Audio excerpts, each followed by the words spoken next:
Hey everyone, thanks for tuning in. If you're new here, consider subscribing. It really helps keep these stories coming. And while you're here, let me know in the comments where you're listening from. Now, sit back, relax, and let's get into the story. I never thought the end of the world would begin underground. I was working the night shift, operating one of the last subway trains out of the city. It was a slow night, nothing unusual. A few tired workers heading home, some students buried in their phones, and the usual late-night stragglers.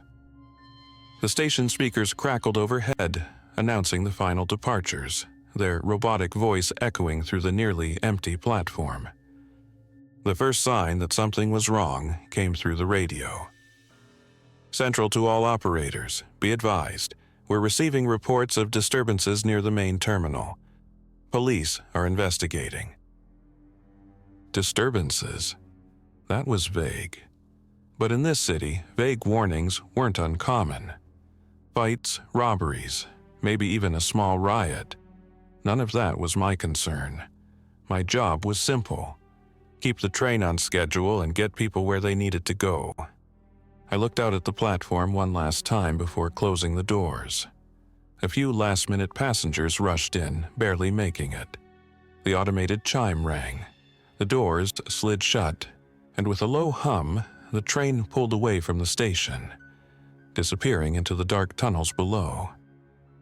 The ride started out normal. The passengers sat quietly, exhausted from their day. A man in the suit dozed off, his head resting against the window. A teenager in a hoodie tapped at his phone screen, barely paying attention to anything around him. Two tourists whispered to each other in hushed voices, looking nervously at the subway map. Then, the radio crackled again. Central to all operators, stop your trains immediately. We have an emergency situation. Do not... I grabbed the receiver and tried to respond. Central, repeat. What's the emergency? No answer. A heavy silence settled over the train.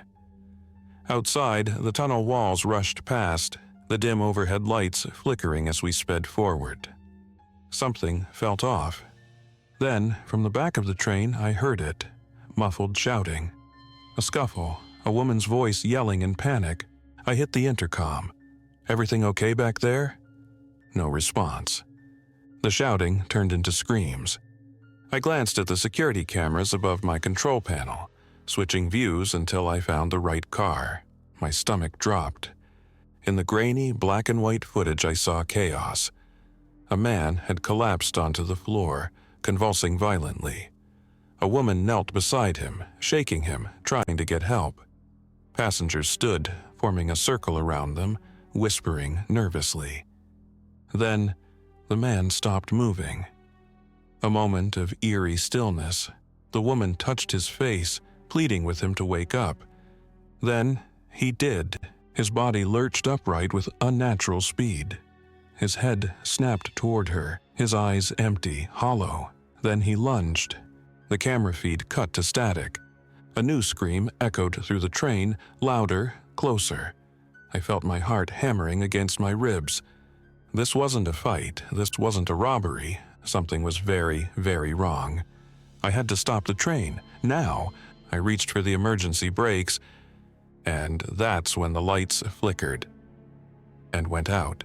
The lights flickered once, then went out completely.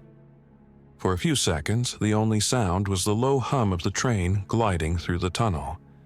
Then, chaos erupted from the back cars. Screams, thudding, a loud bang as someone slammed against the doors. My hands shook as I fumbled with the emergency brake. I had no choice. I had to stop the train. With a loud screech of metal, the subway lurched, sending passengers stumbling forward as we ground to a halt in the middle of the tunnel. The sudden stop threw me against the control panel, pain shooting through my ribs.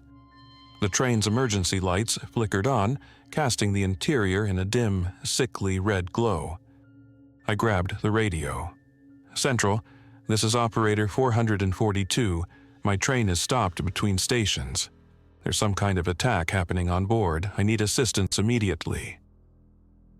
Silence. Then static. Then something else. The voice, garbled, distant, barely understandable through the interference. Don't open doors, do not. The signal cut out completely. My pulse pounded in my ears. The pounding from the back cars was getting louder. Heavy thuds against the metal doors, followed by wet, choking noises, like someone struggling to breathe. Then, from the security cameras, I saw it. The grainy, red-tinted footage showed passengers running, pushing, clawing at each other to escape.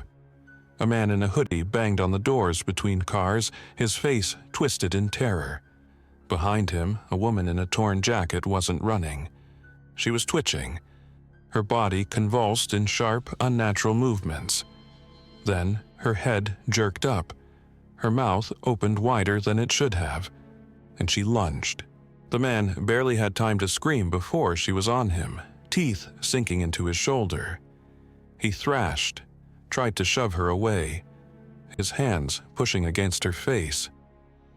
But she didn't react to pain. She tore into him like an animal. I recoiled from the screen. This wasn't a fight, this wasn't a robbery, this was something else. More movement in the background. Others were changing too. People who had been bitten only minutes ago started convulsing, twisting, and then attacking. I had to think fast. If I opened the doors, I risked letting those things into the tunnels. If I kept them shut, the uninfected passengers would be trapped in there with them. I turned on the intercom. My voice was shaking. Everyone listen to me. Do not go near anyone acting strangely. Stay as far away from them as you can. If you're in one of the front cars, move forward now. I looked up through the window of my control booth, hoping to see passengers following my instructions. Instead, I saw something else. A figure stood just outside my door. A man. Mid-40s, wearing a business suit. His head was tilted at an odd angle, his eyes dark, unfocused. His mouth hung slightly open, and his lips were stained with something dark. I reached for the lock just as he slammed against the glass. I jumped back. His hands clawed at the window, smearing it with red. His breath fogged the glass as he let out a deep, guttural groan. Then, more thuds. More figures slamming into the doors behind him. They weren't just in the back cars anymore. They were everywhere. I was trapped. The man outside my booth let out a low, rattling groan and slammed against the glass again. His forehead cracked against it, leaving a smear of red as he dragged his hands down the window. More figures pressed against the doors, their faces twisted, mouths slack, eyes vacant. Some were still wearing business attire, others dressed casually. Passengers who had boarded just minutes ago, looking tired but normal. Now, they weren't people anymore. They were something else. I backed up against the control panel, my breathing shaky. The security camera feed showed the rest of the train, and it was worse than before. The back cars were gone, filled with nothing but thrashing bodies, blood-streaked windows, and people who were no longer human. The middle cars were still chaotic. Some passengers were trying to fight back, swinging bags, umbrellas, whatever they had. Others were frozen, too terrified to move. But the worst part, the ones who had been bitten weren't screaming anymore. They were twitching, spasming, changing. I had to act fast. If I stayed in here, I was a sitting target. If they broke through, there'd be nowhere left to run. I grabbed the radio again, my hands slick with sweat. Central, if you can hear me, I need backup now. The train is compromised. People are... I hesitated, swallowing hard. People are turning into something. I don't know what's happening, but it's spreading. We need immediate evacuation. Silence. Then a faint voice, cutting in and out through static. Not safe city infected. Then something else. A word. One that made my blood run cold. Quarantine. I stared at the radio, my heart slamming against my ribs. Quarantine. That meant the city wasn't just dealing with a minor outbreak. This wasn't some contained incident. It was worse, and if they were already using that word, it meant help wasn't coming. A loud bang snapped me back to reality. The man outside my booth had slammed his head against the glass again, hard enough to leave a crack. A small one, but enough to make my stomach clench. The safety glass was strong, but it wasn't unbreakable. I had to move. I turned back to the control panel, scanning for options. The emergency brakes were already engaged, which meant I couldn't reverse the train. The only way out was forward, to the next station. I flicked on the train's speaker system. "If you can hear this, get to the front cars now. I'm taking us to the next station." A few figures moved in the dim emergency lighting. Survivors still uninfected, pushing forward, stumbling over debris. I didn't wait. I disengaged the brakes, powered up the engine, and pushed the train forward.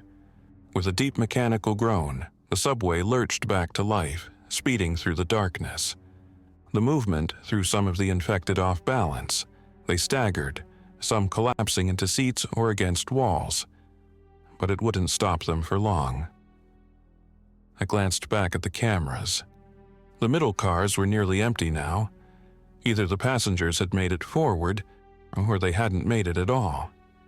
The back cars, completely lost. The front, still hope.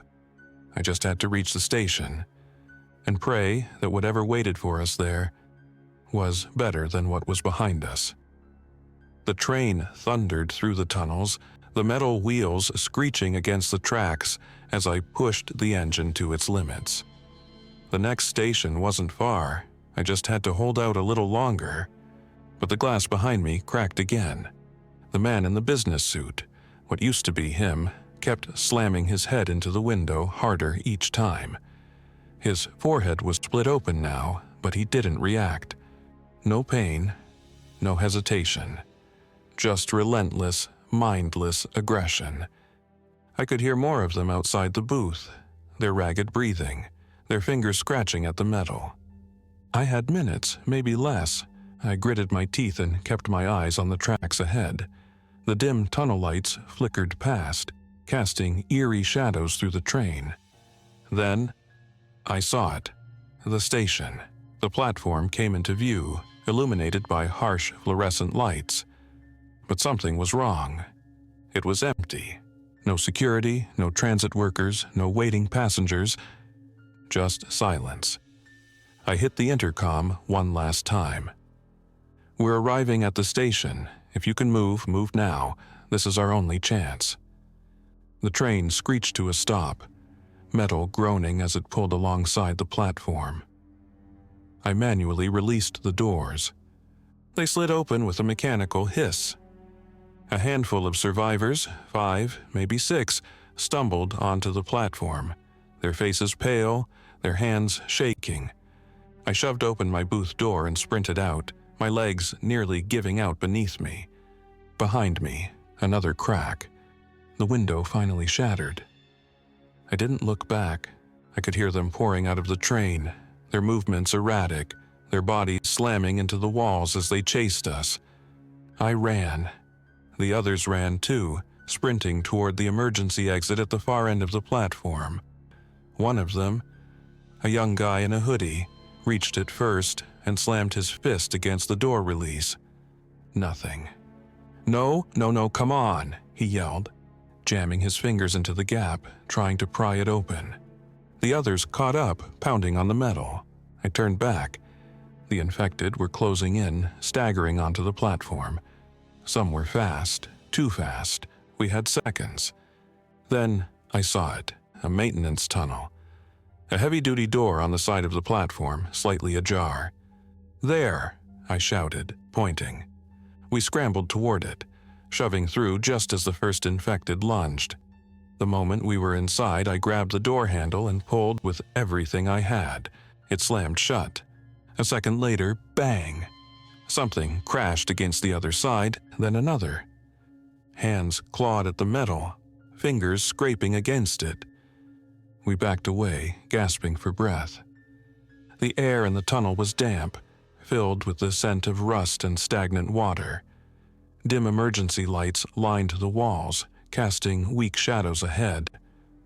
The survivors around me were in shock, some crying, some shaking. None of us spoke. We had escaped the train, but we were still underground, still trapped. And somewhere, deeper in the tunnels, something was moving. Thanks for listening. If you enjoyed this story, don't forget to like and subscribe.